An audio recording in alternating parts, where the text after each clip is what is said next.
So the next question I have for you is, when you have a large team of SEOs, or even if you just hire your second one, when I go into an organization and do an assessment, the biggest complaint I hear is I get inconsistent answers and suggestions from, Bob will tell me one thing and then Susie will tell me something else. And the result of that is the rest of the organization doesn't really believe the SEO team knows what they're doing.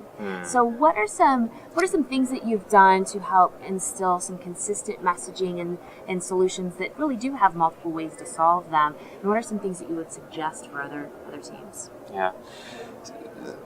To be honest, that sounds to me more of a communication issue than anything.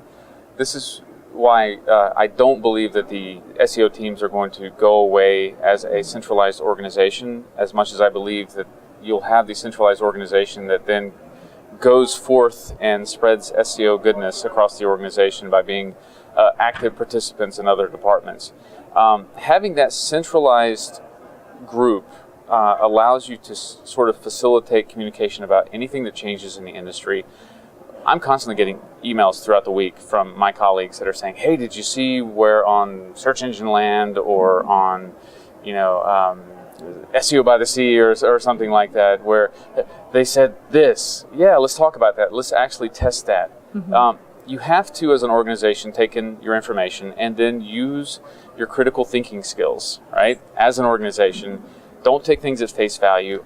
I love Matt Cutts videos, right? I love them. I watch them every single time they come out. But I am often reminding myself that you have to not so much listen to what he says as much as what he doesn't say. Yes. And then you pick apart what he does say and test it, right? Test it. It's just run experiments. I'm always telling SEOs, you have to be on the blogs every day, or you're hurting your career, you're hurting your company, you're hurting your revenue, right? And these are really big things in a company the size of Dell, where I consider if I make a huge mistake from an SEO standpoint, it's not that I'm going to just cost myself a job, but if I lose enough money for the company, I could have more people lose their jobs as a result of my mess up, right? Yep. So this is why you have to constantly be on the blogs, but then you have to use your critical thinking skills. You have to test, you have to research, you have to measure, and then you have to come to your own conclusions, because there are certain things that they may talk about that apply to certain types of sites, but don't apply to other types of sites. So for instance,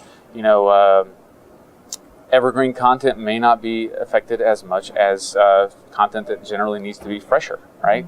Those are the things we have to test. And what can we do to make evergreen content rank better? What can we do to make sure that our blog posts and our community posts are getting out there as fast as they're being posted, right?